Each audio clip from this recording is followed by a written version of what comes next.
Y me da gusto saludar esta mañana a José Luis Ortega, director de los equipos de deuda y multiactivos de BlackRock México. ¿Cómo estás, José Luis? Buenos días. Rodrigo, muchísimo gusto de saludarte a ti y a tu auditorio. Justo ayer, pues aquí en este programa presentábamos parte de la conversación que tuviste en términos de la proyección de la economía mexicana, lo que observan en BlackRock en términos de la política monetaria. Y comienzo por ahí. ¿Qué te parecieron las minutas, sobre todo pues los comentarios que hicieron los dos miembros de la Junta, Galia Borja y Gerardo Esquivel? En el caso de Gerardo Esquivel, incluso muy asertivos en función de decir que el haber aumentado la tasa de referencia, dado que pues no estaba anticipado para el mercado, así lo reflejan distintas encuestas, proyectaba una política monetaria errática y él evidentemente pues pensaba que se debería mantener y mencionaba que era una cosa transitoria el tema de la inflación. ¿Cómo observas esa discusión y sobre todo cuál es tu opinión al respecto? Sí, creo que es una muy buena pregunta. Como bien dices, creo que fueron bastante asertivos estos dos miembros disidentes, Galia Borja y Gerardo Esquivel.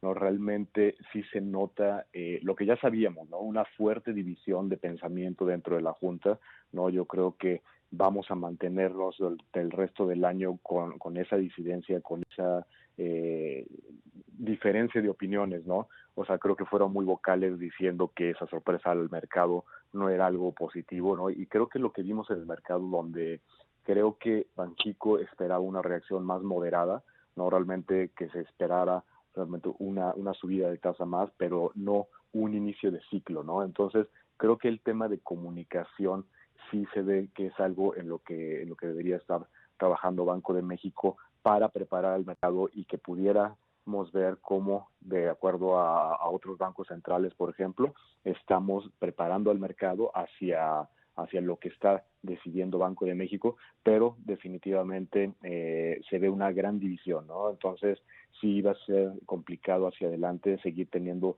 esos consensos y seguramente vamos a seguir teniendo decisiones divididas, ¿no? Difícilmente vamos a tener unanimidad hacia adelante, se ven muy claras las convicciones de que no era la forma y quizá de que no era necesario subir tasas en este momento, ¿no? Entonces, seguramente vamos a seguir viendo subidas de tasas, ¿no? Como lo expresé en ese evento, ¿no? Realmente la inflación sigue, ayer la vimos, ¿no? También con niveles bastante altos, con presiones en los servicios, presiones en mercancías todavía de forma muy fuerte, y seguramente vamos a seguir viendo alzas de tasas, pero muy probablemente sigamos con decisiones divididas. Claro. Ahora, ¿y qué opinas de los argumentos? Es decir, de que se trata de un fenómeno transitorio y que pues es algo que la política monetaria está muy acotada para poder controlar, entendiendo que sí es una inflación, pues que está muy por encima del objetivo. Es totalmente cierto y yo creo que la transitoriedad de la inflación es reconocida por Banxico, ¿no? Sin embargo, yo creo que me quedo con tres elementos que dice tanto el comunicado como la minuta, ¿no? Si bien se reconoce que estos shocks a la inflación son transitorios, la variedad de ellos, la magnitud de ellos y la extensión en tiempo que han tenido estos shocks los llevan a tomar esta decisión porque lo que están buscando ellos es que no se contamine el proceso de formación de precios y que entonces no tengamos una expectativa de inflación más alta para los siguientes años y que pudiera llevar a desanclar esas expectativas y que realmente ya no tengamos inflaciones esperadas cercanas al 3%. Entonces, aunque sean transitorios y que sepan que efectivamente a través del canal del alza de tasas no están o no van a poder anclar esas, es decir, no van a poder evitar esos aumentos de precios, realmente es actuar a través del canal de las expectativas, ¿no? De darse cuenta de que Banco de México está comprometido con su mandato de inflación y de estar realmente mandando el mensaje de que van a hacer lo posible por mantener la inflación contenida cerca del objetivo. Sí, que es de 3%. Si tú fueras miembro de la Junta de Gobierno, ¿cómo hubieras votado? Muy buena pregunta. Yo creo que hubiera mandado el mensaje nada más de que ya vendría la subida de tasas probablemente en la siguiente junta, ¿no? De forma que el mercado se fuera preparando para no tener estas sorpresas que creo que en ocasiones no son necesariamente lo mejor para los participantes del mercado. Claro. Ahora, en el caso de BlackRock, ¿cuántos aumentos están viendo para lo que resta de este año? Vemos 2 aumentos más de tasa, ¿no? Yo creo que sería nuestro escenario base. Seguimos manteniendo esa expectativa de 2 aumentos de tasa más, que sería en agosto y en septiembre.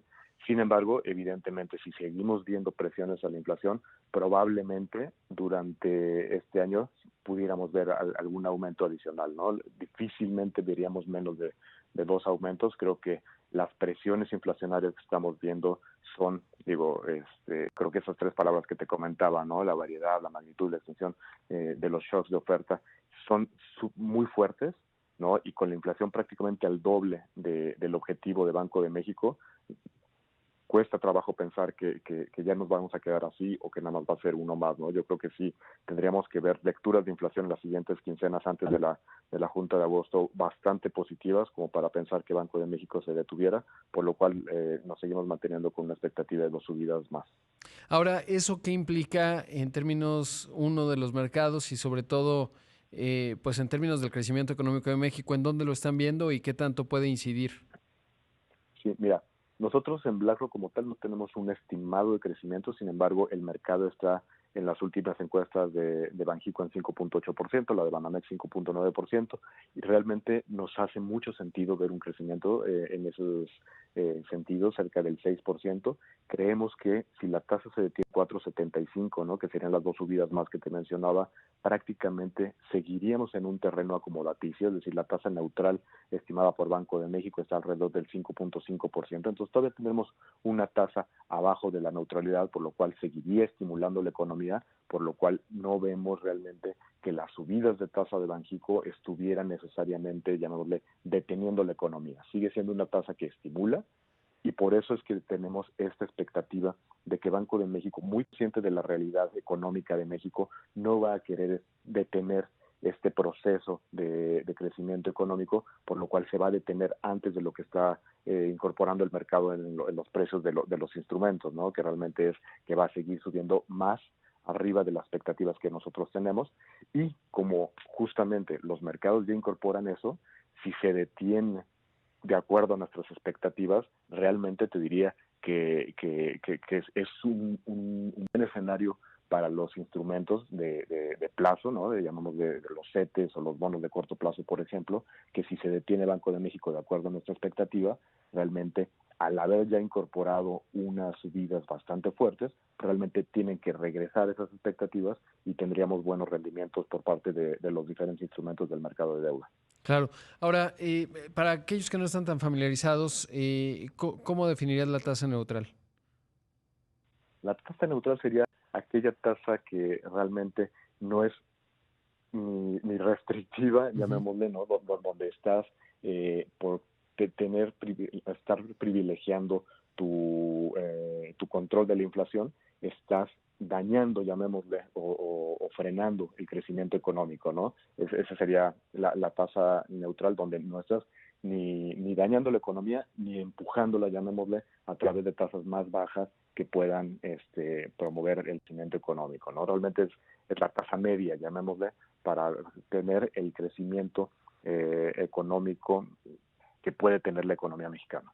Sí, por supuesto. Y es que finalmente también hay que decir que, pues, y lo mencionabas, ¿no? En el evento, pues México tiene una penetración de servicios financieros muy limitada y a diferencia de Estados Unidos, por ejemplo, economías desarrolladas, el efecto que tiene un incremento de tasas, pues se expresa hasta 6 meses después, si bien nos va, y muy acotado, digamos, por el gran sector informal, y eso, bueno, pues también es otro factor que juega, ¿no? No es lo mismo el Fed y que pues en un periodo de un par de meses, 3 meses a lo más, se empieza a expresar esto en el mercado per se y pues lo otro. Y digamos, para los que no están tan familiarizados con los temas de política monetaria, simplemente decir, no es en automático, ¿no? Pero pues eso determina el precio del dinero, ¿no? Y eso se refleja tanto el costo del crédito como el rendimiento que pagan y es un asunto clave, digamos, si aterriza al bolsillo de todos. José Luis, debo hacer un corte, pero te pido si te mantienes en la llamada para poder seguir conversando, porque apenas abordamos el tema de política monetaria y faltan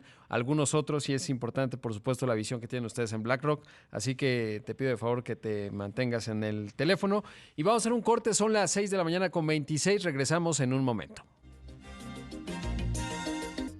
Ya regresamos con más aquí en Imagen Empresarial cuando son las 6 de la mañana con 30 minutos. Estoy conversando esta mañana con José Luis Ortega, el director de los equipos de deuda y multiactivos de BlackRock México.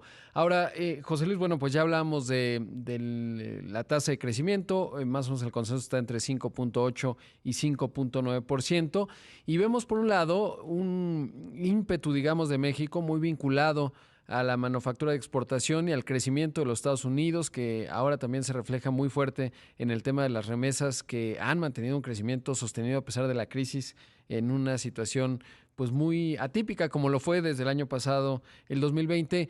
¿Cómo evalúas en general la economía de México con ese factor, el de Estados Unidos, que sin duda ha ido haciendo que mejore mucho la proyección del desempeño económico de México en este 2021? Y por el otro lado, pues ciertos sectores señales, digamos, en el ambiente de negocios, particularmente en el sector energético, que generan incertidumbre y que pues no necesariamente acaban de detonar o catalizar la inversión que México podría tener, considerando el buen momento que atravesamos gracias a la Unión Americana. ¿Cómo evalúas estas dos señales? Por un lado, pues este optimismo que hay vinculado a Estados Unidos y a una manufactura sofisticada y potente, y por el otro, señales negativas que hay en el entorno de negocios.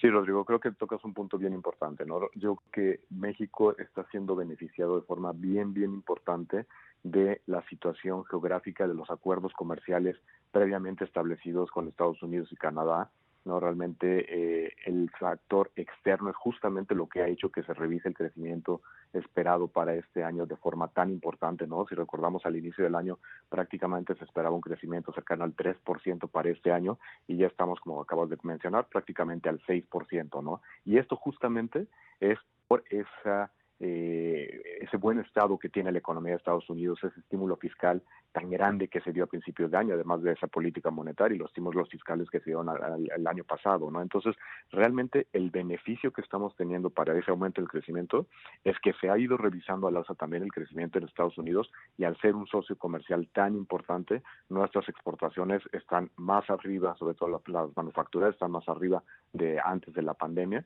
Las remesas que acabas de mencionar, el máximo histórico, ¿no? El último dato de mayo, 4.500 millones de dólares entrando por la vía de las remesas, lo cual mantiene fuerte a nuestra moneda y lo cual mantiene ese crecimiento que estamos viendo, ¿no? Sin embargo, falta la parte de detonar la inversión que mencionas, ¿no? Realmente la parte interna todavía no nos está realmente llevando a niveles de crecimiento potencial más alto del que pudiéramos tener, ¿no?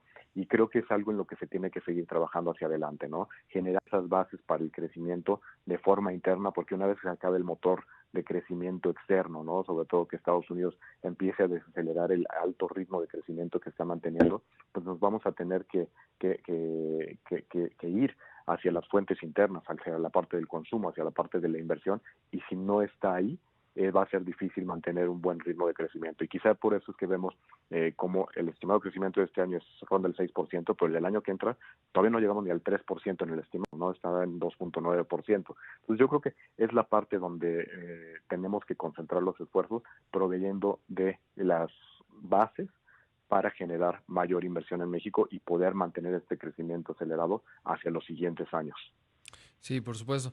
Ahora, en ese sentido, ¿dirías que México, por la situación de Estados Unidos, no se nota, digamos, el ambiente de negocios, o sí se nota? O sea, cuando con la visión de BlackRock, que es global, y que a veces en México, pues obviamente, como en todos los países, vemos más grandes algunas cosas de lo que realmente el mundo evalúa, ¿no? O sea, digamos, no están tan atentos a X o Y acción o situación. ¿Cómo se ve México en el mundo y sobre todo si hay ese margen gracias a Estados Unidos? Sí, efectivamente, creo que como mexicanos tendemos a ver las cosas, llamémosle, más mal de las que muchas veces cuando lo ves en un contexto global, por ejemplo, en los diferentes foros en los que estamos involucrados dentro de BlackRock, ¿no? Siendo una empresa que tiene oficinas en muchas partes del mundo, ¿no? Por ser el mayor manejador de activos a nivel mundial.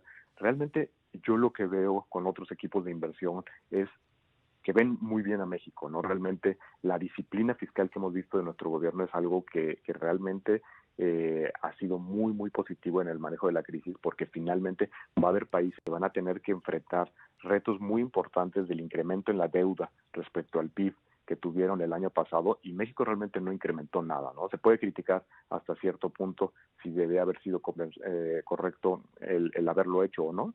El tema es, se hizo de esa manera, se optó por esa decisión, por el camino de no dar ese estímulo fiscal que dieron otros países, y eso se ve muy bien. Entonces, cuando yo veo las decisiones de inversión hacia diferentes países, y recuerden, estamos en un mercado de países emergentes, ¿no? Donde pertenece el bloque de México, y pues realmente los inversionistas internacionales están acostumbrados a que pasan cosas en nuestros países, ¿no? Que no somos un país desarrollado, no somos un país escandinavo donde todo es bonito, ¿no? Y te puedo decir que se ve con muy buenos ojos México, ¿no? Realmente se ven oportunidades, estamos viendo interés de inversión de los inversionistas, de los diferentes grupos de inversión de BlackRock, ¿no? Que evidentemente manejan el dinero de nuestros clientes y con una visión fiduciaria buscamos ese mejor interés, y muchos de esos portfolio managers sí están buscando comprar tanto renta variable mexicana como comprar deuda mexicana, ¿no? Y también la moneda, por ejemplo, es una moneda que se ve fuerte y que se espera también fortaleza hacia adelante, justamente por los factores que acabamos de mencionar, ¿no? Esa disciplina fiscal tan importante, el aumento en las remesas, la parte de las exportaciones, que mantiene las cuentas contables mexicanas en un muy buen estado. Por lo tanto, se ve con optimismo nuestro país a nivel global.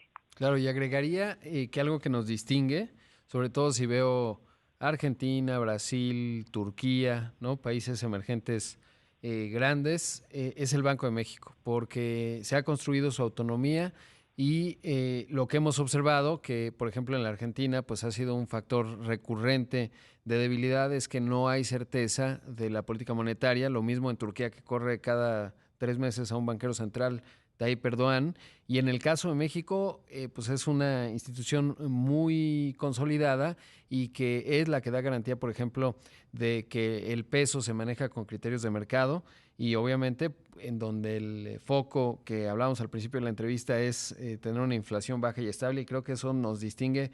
De verdad es que hay que aquilatarlo, ¿no? Además del manejo fiscal que ya decías, que observando Colombia, por ejemplo, pues ahí sí queda claro. Yo pienso que si había espacio fiscal para hacer medidas contracíclicas, podías ya no construir una refinería y cosas por el estilo, o un bueno, el aeropuerto ya quedamos muy superados de esa discusión, pero bueno, pues ahí está el asunto.